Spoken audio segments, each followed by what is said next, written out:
多吃点是啊，多吃点。哎呦，吃不错，真好吃。是啊。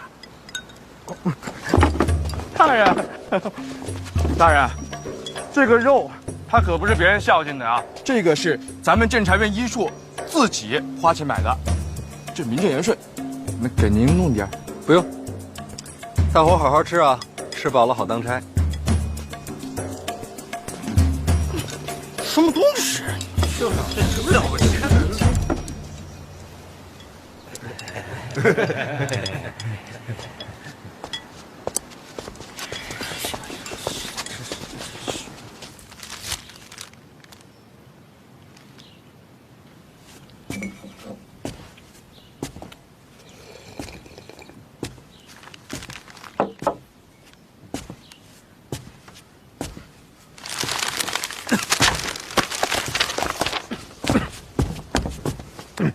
不用跪，膝盖硬点。是，几天没来，医处还好吗？托提司大人洪福，一切正常，都是井然有序。大伙儿私下怎么说我啊？自然是对大人敬仰有加呀。真的？真的。我猜猜，刚来医处的第一天，说的冠冕堂皇，结果当天就收了戴公公3000两，说一套做一套，要钱不要脸，是这么说的吧？绝无此事啊！你就吃这个，让大人见笑了。医处今天不是炖肉吗？我就对付一口，手头有许多没做完的事情嘛。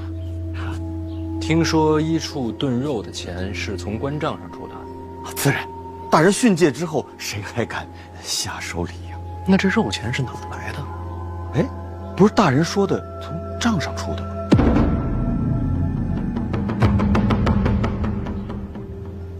医处的账我看了，这几日有出入，多了50两，所以从中取出一些银子炖个肉，也算是慰劳一下同僚们。这些你都知道吧？我知道。这50两是从哪儿多出来的？处理杂物繁多，不过是区区50两，无伤大雅的事情。那天在检书司，王启年塞给你的银票是多少钱？回大人，50两。你把这钱记在医处官账上。属下本来就欠处理的银钱，所以就还上了。欠账，有凭证吗？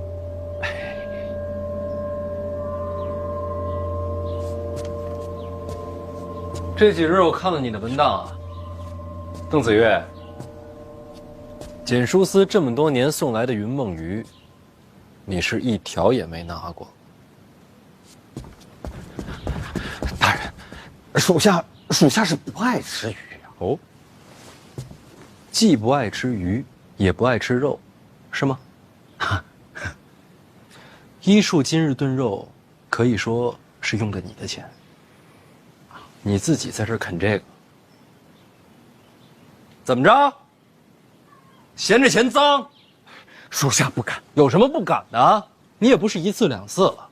检书司这么多年送来的可不只是鱼肉，山珍海味，天天翻新，处理的同僚人人有份儿，只有你不要。除此之外，京都各部送来的各种名贵礼物，什么玛瑙、麻将、白玉头子，你是一概不收。邓子越，你很廉洁吗？啊，你了不起呀！但是我就不明白了，既然你这么廉洁，你怎么不上报呢？属下知罪。你别着急跪啊！我是在问你的罪吗？我问你为什么不上报？大人，官场嘛，就是为人，真的没有必要得罪人，是吧？是吗？这是现在的你，曾经的邓子越可不是这样。当年的邓子越慷慨激昂，院里边有谁欺上瞒下、谋取私利，都被你指着鼻子骂过，甚至包括你的直属上司。惭愧，惭愧了，属下当时愚钝嘛。从什么时候开始不骂了，改成跪了？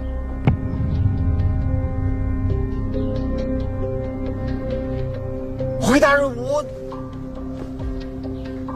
当时不谙世事，行事张狂，属下现在懂事了。你懂什么了？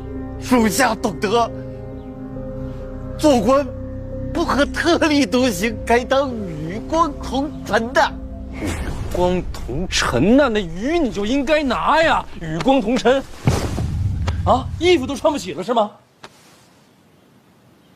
邓子越，定州寒门出身，曾在边军养马。当年边军有都尉假造账册，贱买马料为名，骗取官银。是你，在重重包围中杀出条血路，将罪证送到监察院。院长念你孤勇刚直，特许入院。我说的没错吧？没想到大人连这都查了。你家境贫寒，年少时也曾立誓，才可以缺，志不能穷。当年在定州一身鲜血杀进监察院大门，要求伸张国法的样子，还记得吗？回大人话，记得啊，记得。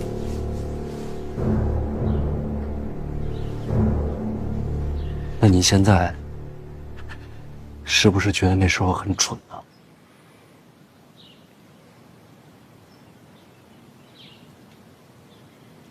之前多不公，一血因雷霆，蠢就蠢了嘛，大人。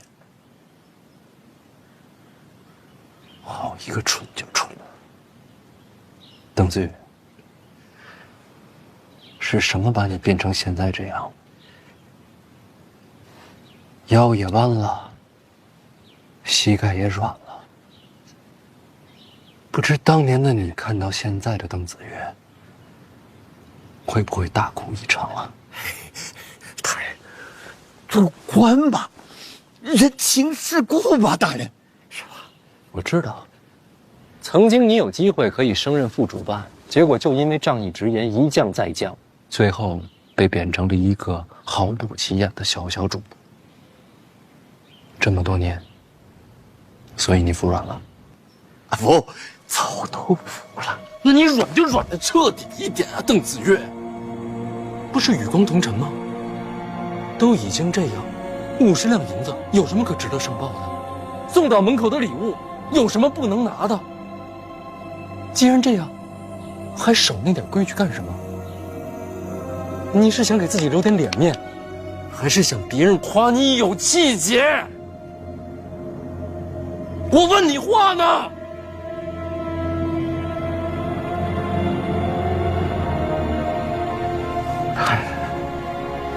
大人，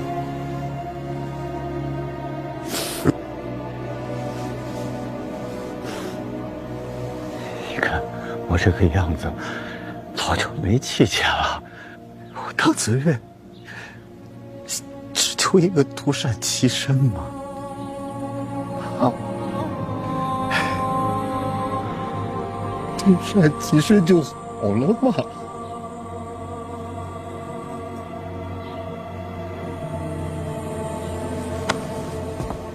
那咱俩差不多。说实话，我求的也不过是独善其身罢了。我要是看见看不惯的，我就不太想忍；跟我有仇的，我就得报。我这脾气，在京都混到这地位，凭什么呀？啊，就凭大人智谋深远，远非常人所能及。跟这关系不大。那就是大人，文采惊世骇俗，那更扯远了。哎呦，大人，属下还真就不知道了。因为我有人罩着。我这脾性，要是没有长辈们罩着，在京都活不过3天，对吗？做好人守底线，最好先有个靠山。邓子云，你有吗？属下没有。现在你有了。从今往后，我就是你的靠山。你可以试着找一找曾经的那个自己，试着把底线往上再提一提，别怕闯祸，我跟你斗着。大人，我知道你现在不能全信我，不急，咱们看人不看他说什么，看他怎么做。啊，走吧，先办事儿。大人，办什么事？替我写个折子，自辩者以医处的名义送上去。大人，我写不合适吧？我字不好。是。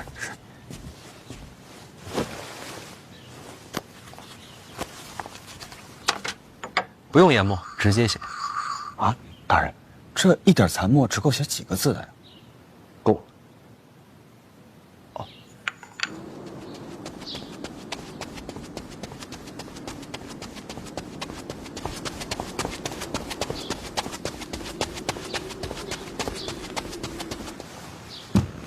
范闲的自辩者入宫了，是。看来是撑不住了。其实已经晚了，此刻督察院那帮御史群情激愤，这自辩者写的妙笔生花也不一定能够收场。没有妙笔生花，一共才8个字。哪8个字？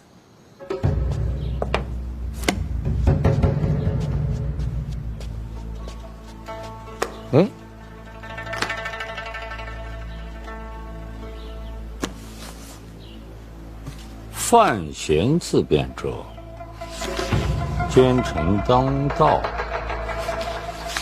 何罪之有？奸臣当道，何罪之有？这庆国立国以来，还从未有过这样的自辩者。不光是庆国，有史以来这也是独一份了。我本以为淫淫狂吠把御史们得罪到头，是我错了。这折子呀，才是登峰造极。可这把人当狗骂，不是更恶毒些吗？殿下，把人当狗骂，虽说气愤，不过就是骂街。可御史求名，奸臣当道这4个字儿，是在毁督察院的根基呀。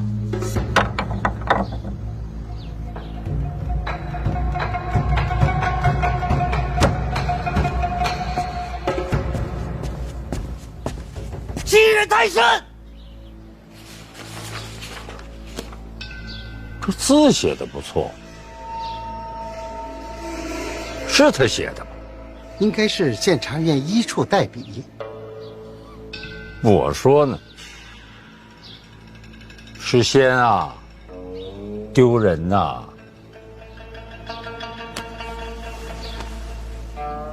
督察院，范闲。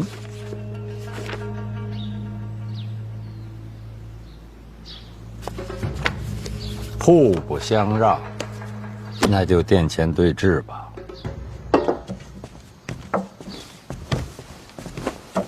明日上朝，范闲和御史们殿前对质，旨意已经传下来。精彩！明日这热闹一定要亲自瞧。说起来，范闲入京都以来还从未上过大典，明天这是头一遭。头一遭就是决战，未来可期呀。说不定就被御史给斗倒了。难说，反正咱们安心观战，看个热闹。那是自然。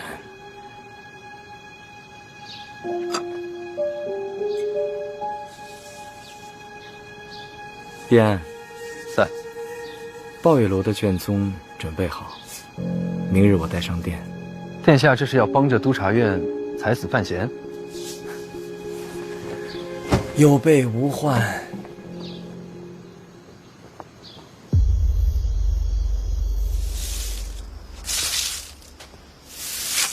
这扫的时间不短了。他是在平复心情。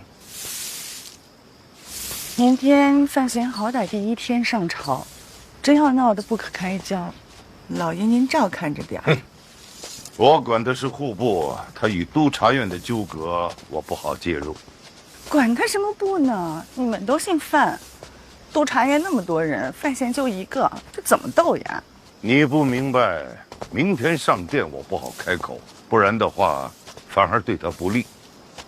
司职能不能回来，全靠他了，他可千万不能出事。放心吧，若真有生死之危，拼了这条老命也得护住他。你对范闲是真好，对死者也一样。那对自己的老命也好点呗。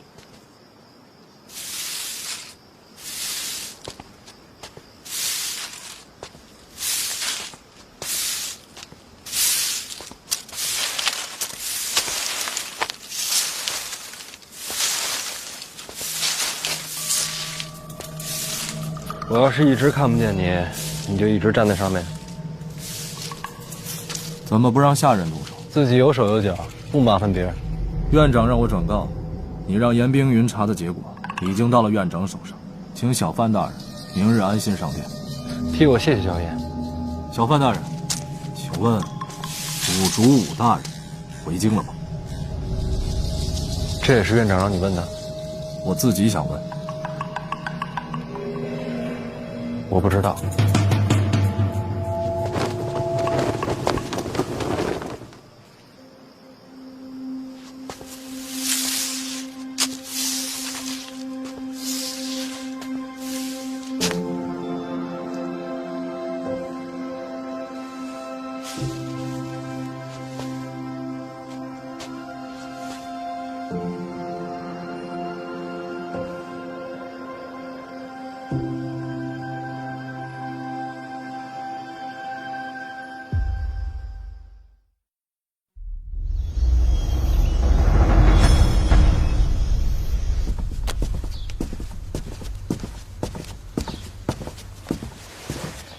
太子殿下，太子殿下，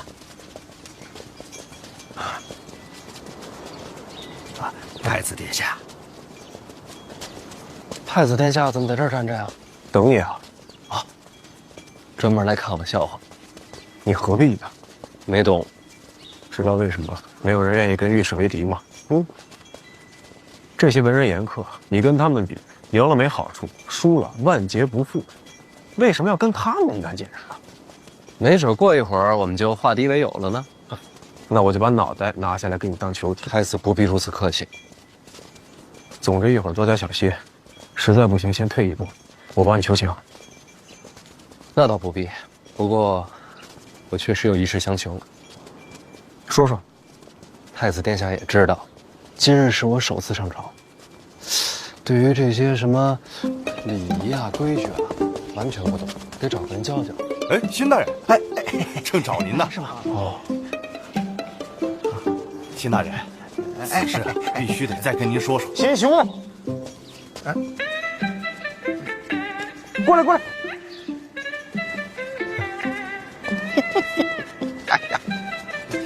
太子殿下，范大人，哎呀，你说我刚才怎么回事啊？怎么就没瞧见二位呢？你陪范闲入殿。礼仪上有什么不懂的，多指点。啊，求之不得，求之不得。哥，好自为之。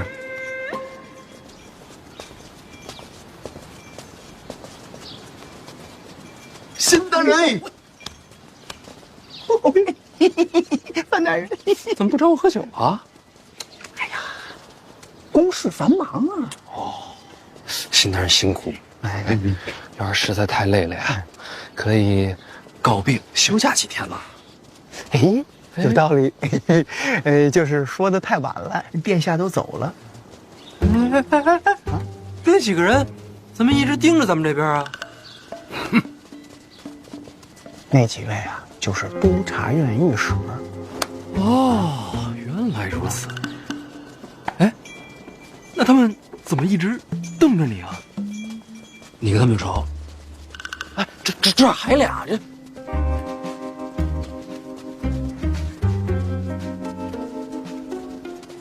范大人，问您说实话，现如今谁跟您站一块儿，谁跟他们那几位有仇，谁跟他们不共戴天。邢大人放心，一会儿到了殿上啊，您安心看戏就行，千万别随口说啊，克制，克制，再克制。我尽力啊。这个，范大人，我多句嘴啊，这个督察院御史啊，憋了这些天的怒气呀，要放大？什么？没事，你继续。啊，他们绝对不会善罢甘休的呀。所以呀，您啊得小心应对。巧了，什么？我也没打算善罢甘休啊。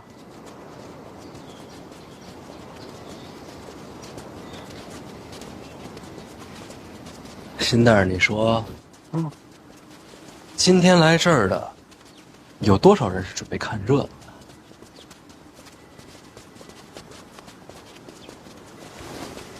的？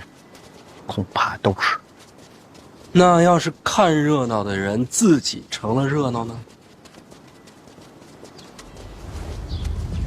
走吧，上殿。范大人，您到底要干什么呀？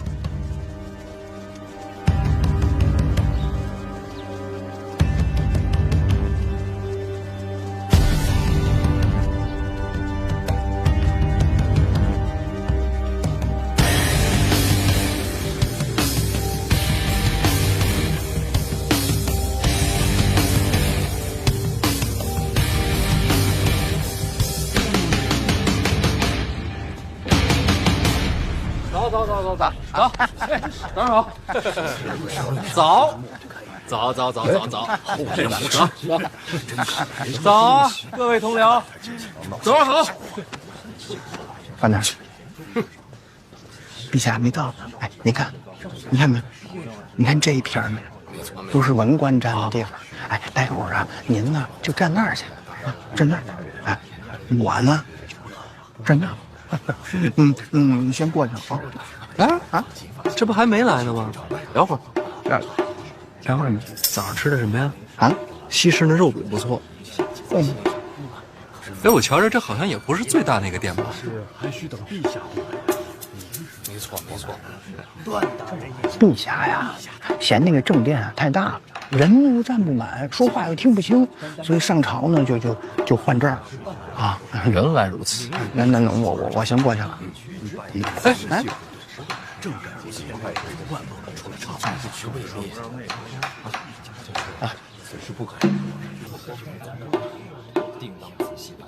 这什么情况啊？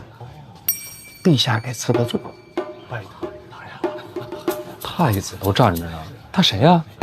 枢密正使秦业秦老将军。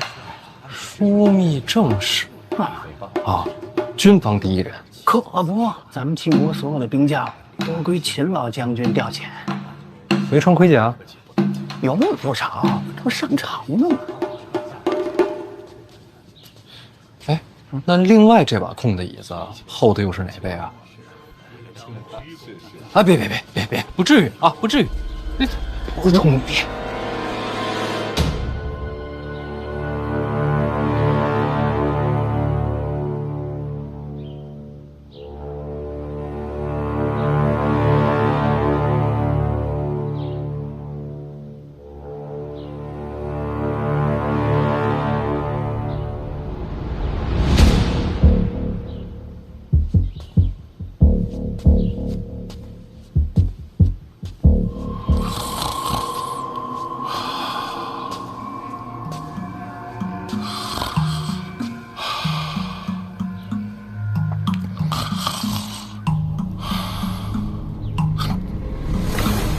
别睡了，都看着呢。啊，林相来了，我没睡，醒着呢。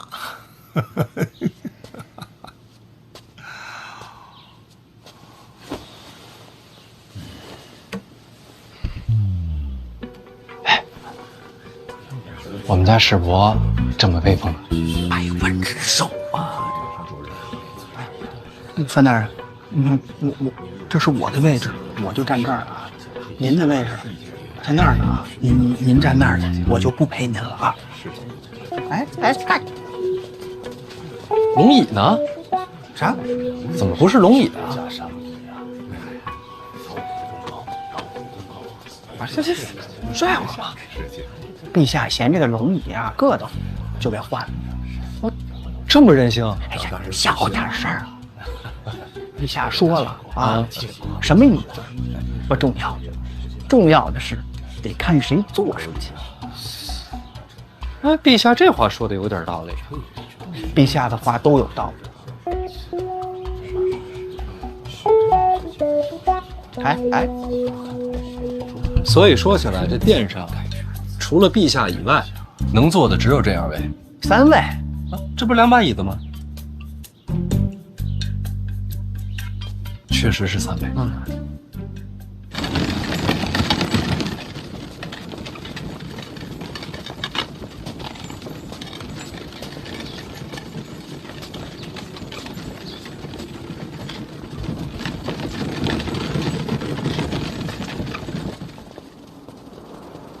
是在等我吗？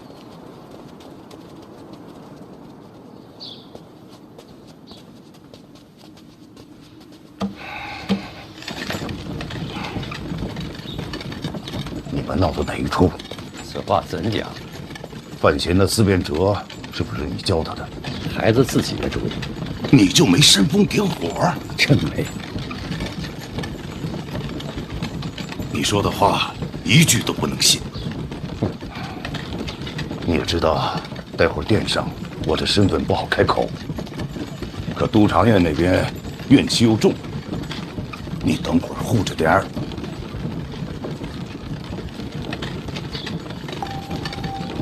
怎么不说话？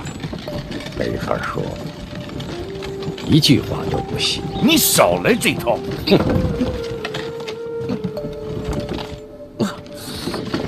老家，使劲！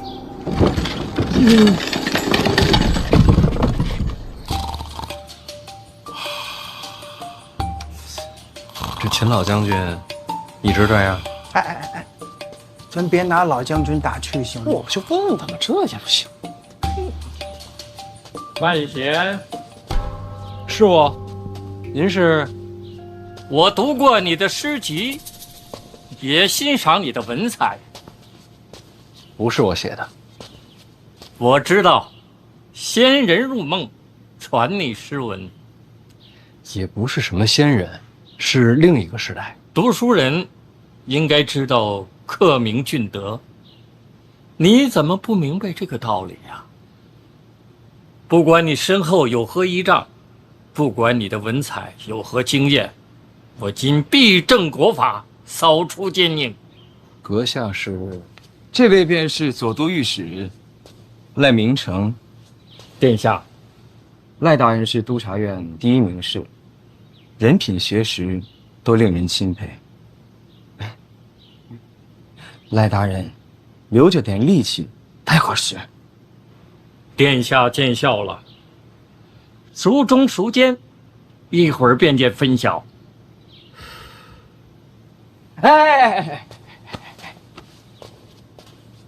人品没问题，就是不懂得变通，要不然怎么会一直坐镇督察院？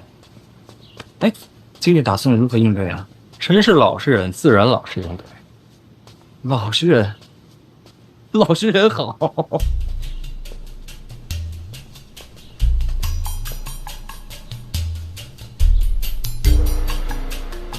哎，拜见太子殿下。二哥，切莫客气，太客气了，容易伤了情分。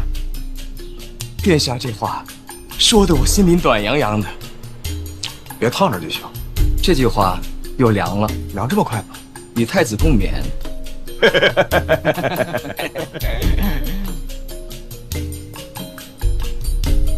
陈院长怎么还没到啊？我还就不信这邪的。身体不如年轻时候了吧？连我这半个人都推不上。你快拉倒吧！你是往里面藏什么东西了？这么沉？绝世神兵。你说的话一句都不能信。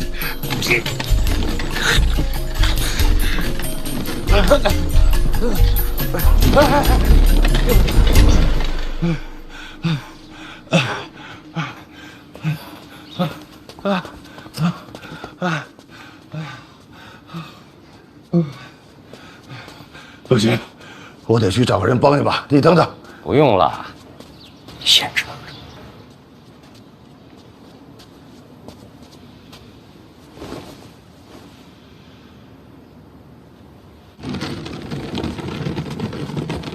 院长，殿下也来了，来吧。第一次见面，你挡我坐骑，怎么还翻上旧账？之前知道你胆大，没想到这么大，一个人对上整个督察院，硬气。殿下也是来看热闹的？这还用问？来吧，太哥。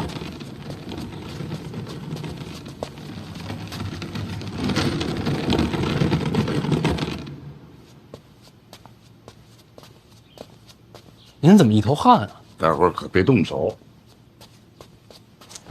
放心吧，我又不是疯子。什么情况？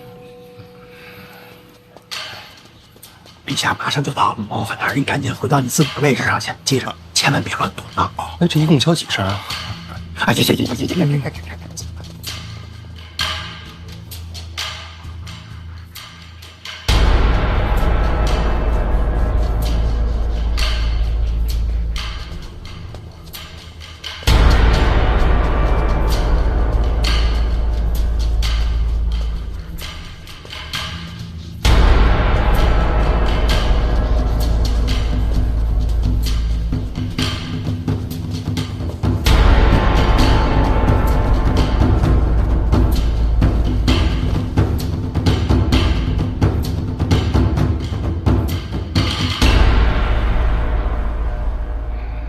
诸位，督察院的事儿都知道了吧？范闲的自辩者你们都看了吗？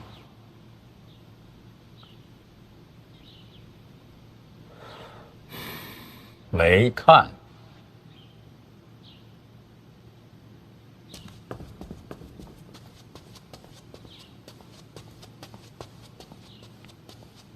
好好看清楚。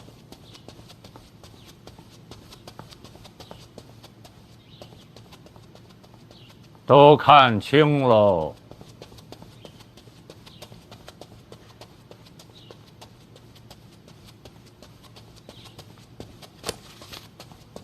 赖明成，臣在。你参的什么呀？参协律郎范闲收受贿赂，骄横枉法。范闲。臣在。你认罪吗？臣无罪可认。所谓收受贿赂、骄横枉法，臣不知从何说起。赖明成，检书司贿赂监察院一处，范闲当众受贿，人证众多，绝无虚假。认吗？哪有受贿？臣冤枉。范闲，人证证词皆在此，你还抵赖？确实没有，这怎么承认呢？陛下，臣恳请人证。不用这么麻烦。检书司谁塞的钱呢？戴公公。传。传戴公公。传戴公公。传戴公公。陈明明，臣在。范闲是你监察院的人，你该如何交代？监察院也是陛下的臣子，国法当前，绝不徇私。那你看范闲像不像一个贪赃枉法之臣呢？像。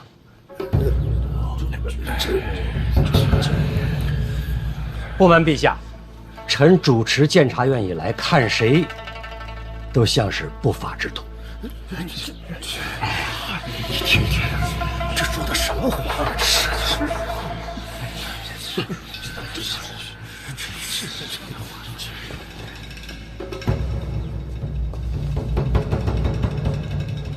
看谁都像，确实如此。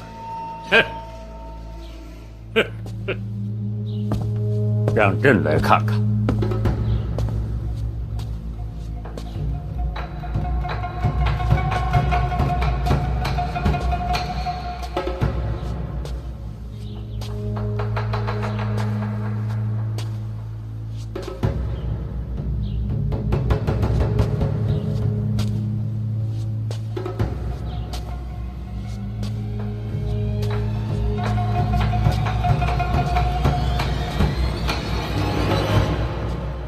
你看林相像吗？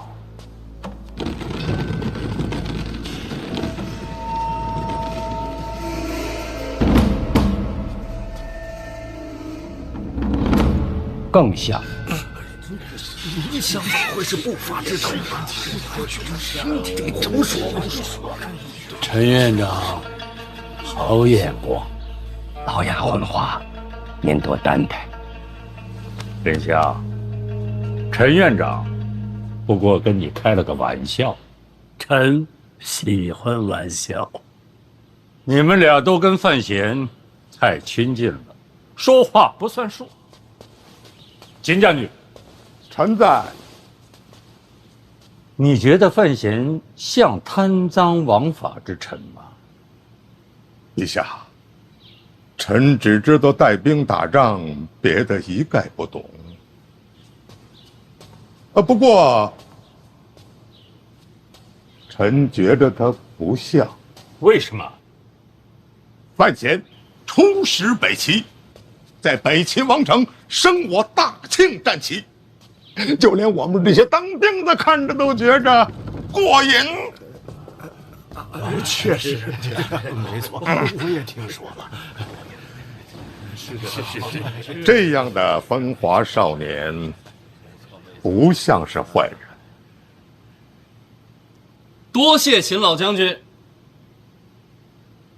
我也就是实话实说。听说你小子勾搭北齐圣女，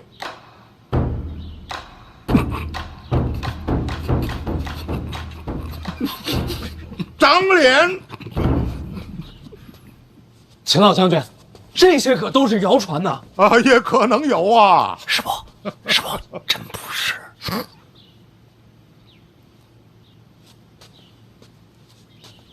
我就是胡说八道，您别往心里去呀。了然。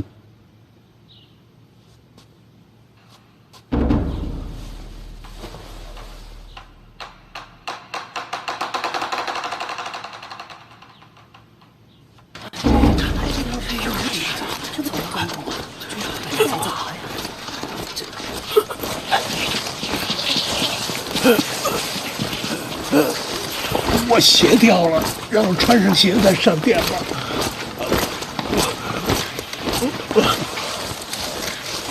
殿前失仪，诸位也会受到牵连。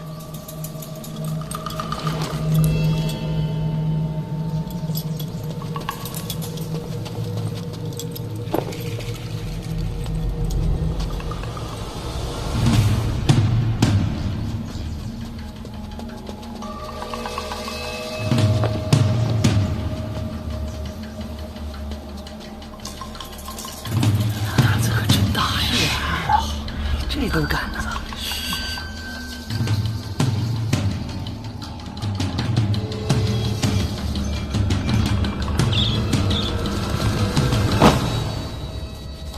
老奴拜见陛下。赖明成，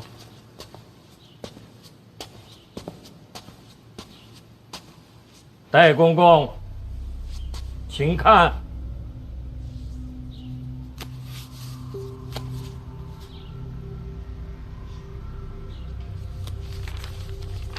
此为证词，监察院一处查封了检书司，戴公公当即赶到，塞给范闲3000两银票。戴公公，此事认吗？不是这塞银票有当众塞的吗？听着就不合情理，是吧？他封了信，封了怎么知道塞的是银票啊？范闲直接拆了，他不仅拆了，而且还报了数额。此事，在场之人皆亲眼所见。收钱收到了这种地步，可见范闲的气焰何其嚣张！看我干什么呀？问你呢？回话。戴公公，铁证如山，你要想清楚。戴公公，木皇不就是3000两吗？简书司隶属后宫，这点罪名动不了你。3000两，3000两只是冰山一角。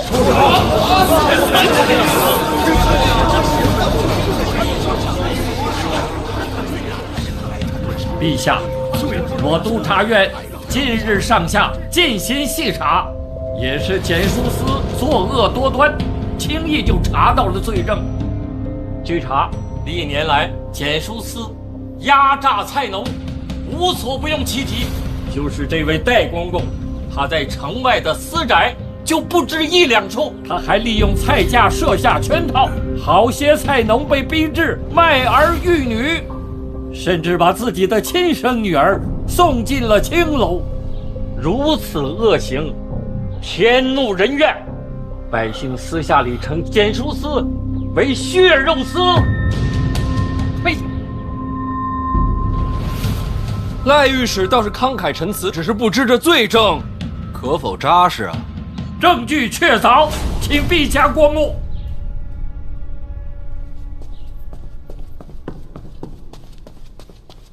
赖御史，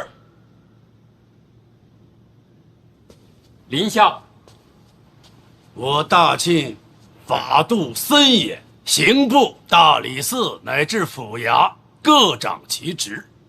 就算臣子枉法，也该按律彻查，哪有将罪证递到陛下眼前的道理呀？林相，你的意思是朕不该看这个折子是吗？陛下万圣之君，没什么看不得，只是臣领6部，有违陛下分忧之责。若烦劳陛下，长此以往，只怕6部懈怠，法令不彰。有道理，朕不该看。林相错了。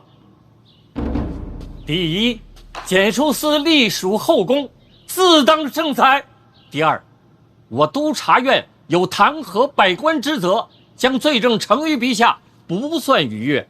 还有第三吧？这第三，6部皆由林相辖制。简书司一案，我参了范闲。众所周知，范闲将是林相的女婿，林相理应避嫌才是。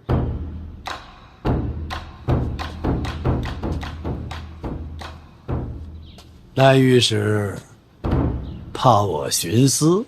人皆有私。林相清正刚直，要说徇私，朕第一个不信。我是第2个。陛下，赖御史言之有理，简书司一案，该由陛下圣裁。不可信得过你哦。臣不太敢相信自己吧。赖明成，臣在。给他自己看看。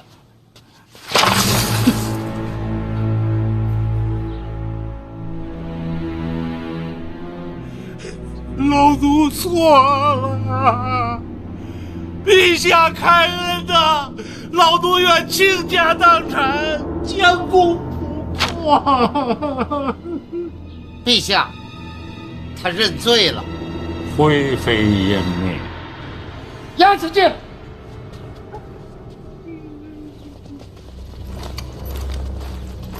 陛下开恩呐！陛下开恩呐！开恩呐！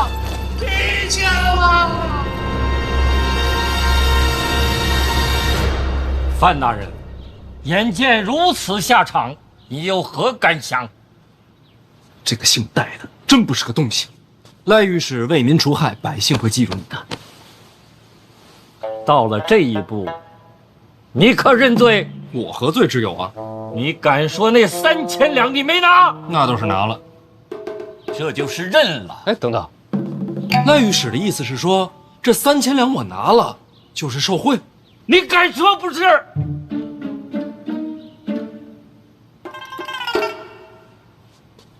赖御史啊，你怎敢诬陷皇子啊？你胡说什么？那天在检书司，我是不是当众收的银票？正是因为如此，才能把铁证坐实。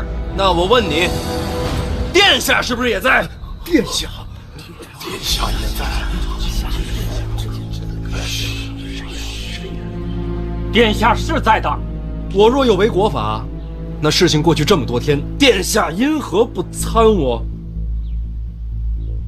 赖御史说我收受贿赂，殿下却视若无睹，岂不是殿下与我同流合污了？这构陷皇子，其心可诛。殿下怎么不参呢？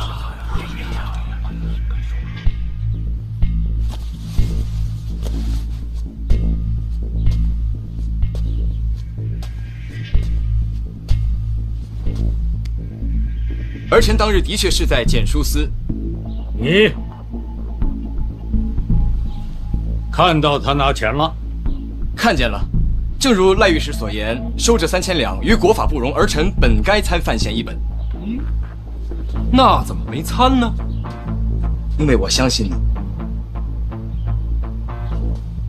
范闲才华兴世，入京都不久便有了诗仙之名，更是身担监察院重任，可谓是前途似锦。儿臣想来想去，又不觉得这样的人会为了3000两自毁前程。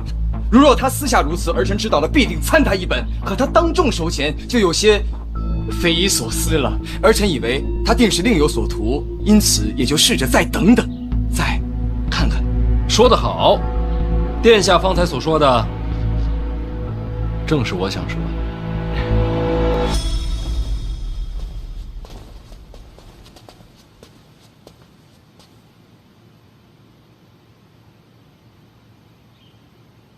那也许你以为3000两数目太小，就铤而走险呢？荒谬！京都百姓一年存银未必能有数十两，3000两的银票对于他们来说就是无法想象的巨款。我等在朝为官，当守国法、体民情。赖御史此般言辞，真叫人心寒。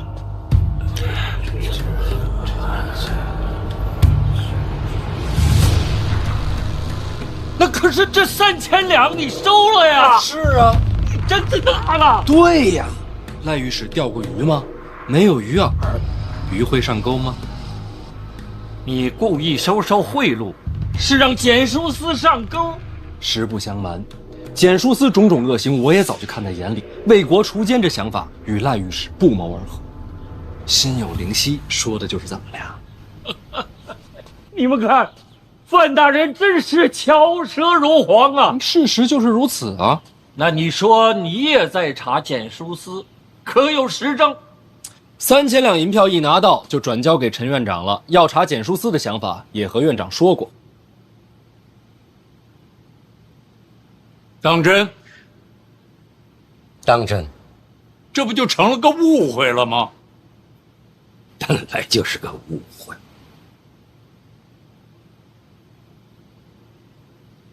陈院长，不是不信你的话，我只是想再多问一句。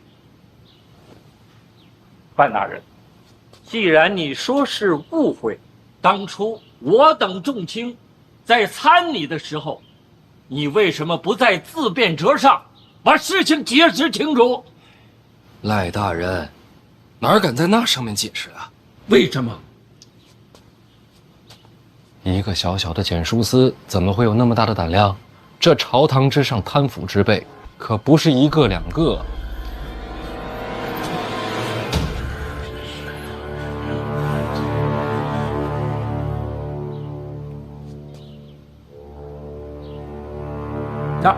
你也怀疑我们督察院？不只是督察院，下至百官，上至皇亲，我呀，谁都不敢信。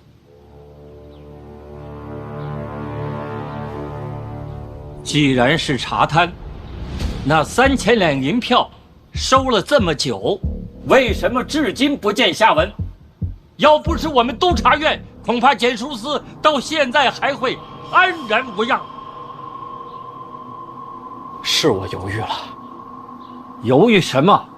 查贪是应该的，但问题是能查多久，敢查多深？怕了？不是怕，是担忧。清正吏治是我等为官的根本，我们既受皇恩，怎敢姑息此身？赖御史这话代表自己，还是整个督察院？我督察院上下皆以报国为己任，你们监察院不敢查的，我们督察院敢查；你们监察院害怕的，我们督察院不怕。好气魄，佩服！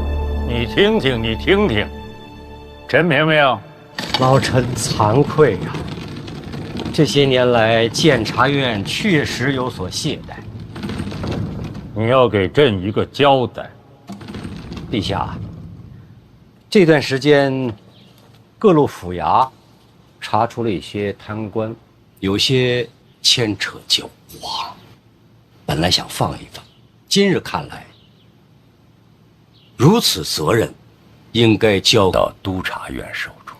那陈院长这名册是早就准备好的，凑巧，赶在今日，就等着这一刻了。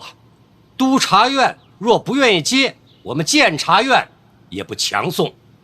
贪官已经查出来了，剩下的事儿监察院把它办了，不就完了吗？怎么还把差事往外送啊？所以说牵扯极广。哈哈哈！监察院也是怕了吧？怕倒不怕，只是费时费力呀。有些官员不在京都，却跟京都往来甚密，甚至和朝内的皇子都有牵连。这个案子如果细查下去的话，旷日持久。监察院诸事繁忙，没那么大精力。秦将军既然问到这儿，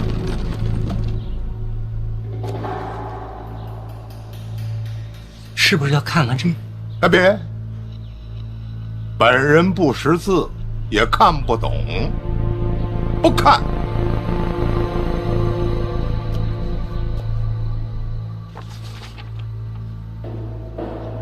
林香，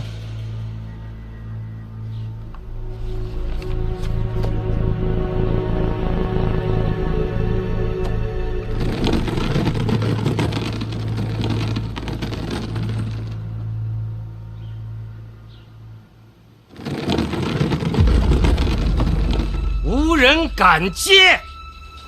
陛下，这名册我督察院愿接。为国解忧，岂能退缩？忠勇有加，你还是看清楚再说吧。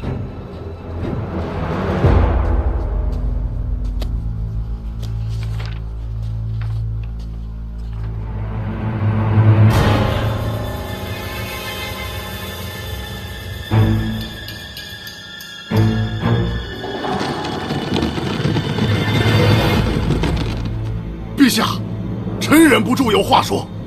启禀陛下，赖御史一腔忠肝义胆，叫人心折。只是此事若真与皇子牵连，只怕赖御史撑不住这重担呐。有国法在，有何撑不住？查明真相，是还皇室清白。如果真有皇子牵扯其中，还请赖御史顾惜自身，切莫冲动。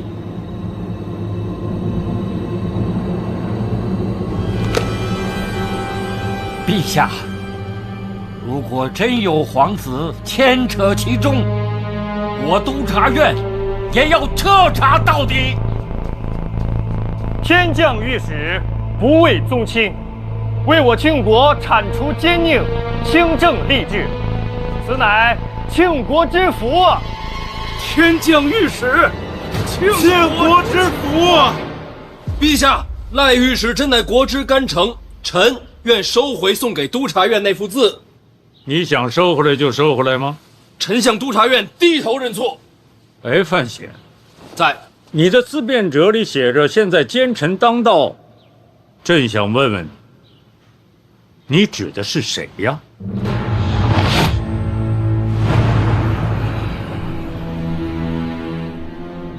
自然是天下的贪官污吏，绝不是督察院诸位御史。赖明成，臣在。好好办差。陛下，臣愿还我庆国一片云散天晴。朕很期待。行。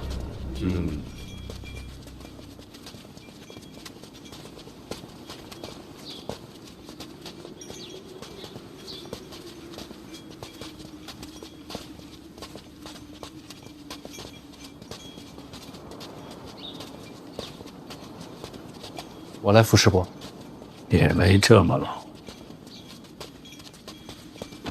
世伯的官威，非常人所能及啊！想借多少人？啥？想借督察院彻查老二。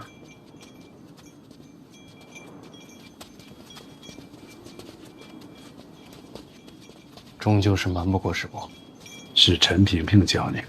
我自己琢磨的。赖明成确实是把好刀，只是我确实有几点不解，想请教世伯。方才殿上站出来那几位，并非是我事先的安排。若不是他们在那儿添柴拱火，效果也不至于这么好。想知道他们是谁的人吗？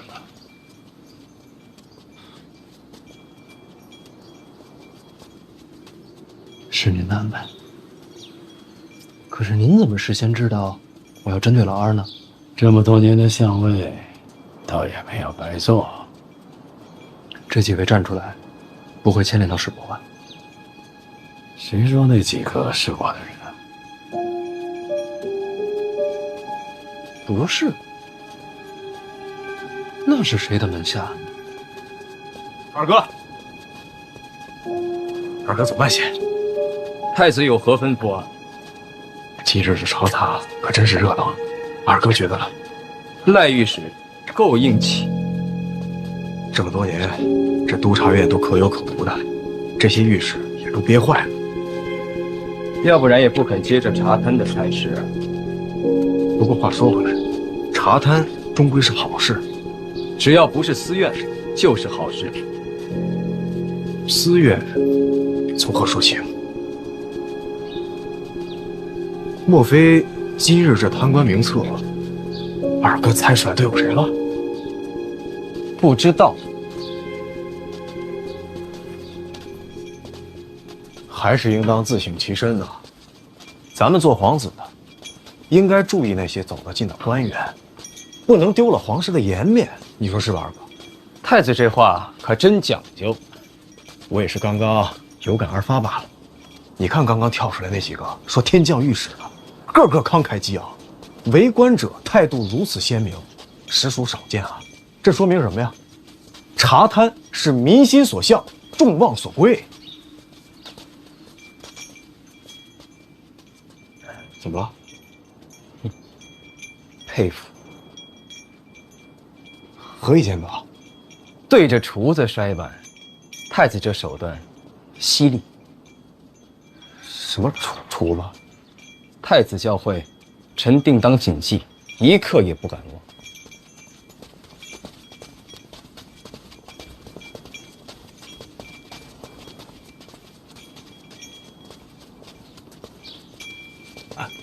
殿下，啊，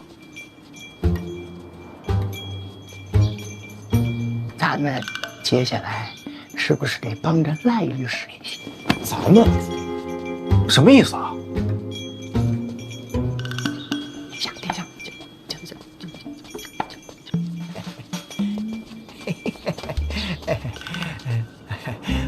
我等隶属太子麾下，自当尽心竭力。等等，督察院那几个一根筋非要自己办案，咱们看戏不就好了吗？为何要亲自下场啊？看什么？那几位，不是殿下您的意思吗？不是，你说哪几位啊？煽风点火啊，夸天降御史那几位啊？怎么就我的意思了呢？他们不都是太子门下吗？不，什么叫我门下呀？一直都是啊。那我怎么不知道呢？这就对了，啊，这个投效太子者众多，就是这几位吧，职业清闲啊，没大用处，应该还没有机会和殿下见面。嘿嘿，那几个真是我门下？千真万确啊！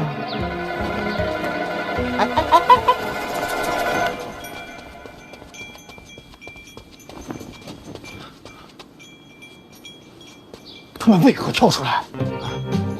不是您安排的吗？我安排个鬼呀！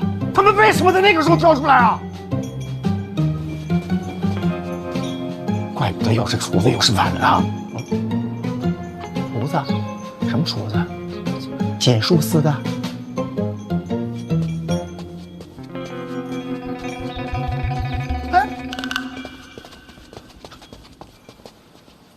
太子门下，听您的调令。操也不难，师伯厉害，美女厉害。回来这么多天了，也不去看婉儿一眼，怎么？北齐圣女不让你去？师伯，传闻可不能信啊！我跟那圣女，我跟婉儿，我的为人您是清楚的。别跟我说，跟婉儿解释去。不是我不想去见婉儿，实在是回京之后诸事繁身，一刻也脱不开身啊！要不是借口，师伯，确实有难言之隐，与北齐圣女无关。她也是在等你呢。那我晚上就去看她。晚上？不是晚上，白天一有时间就去。趁我还在，抓紧上去。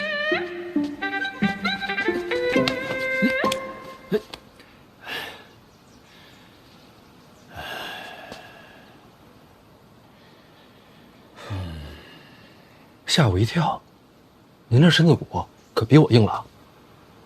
世事难料啊！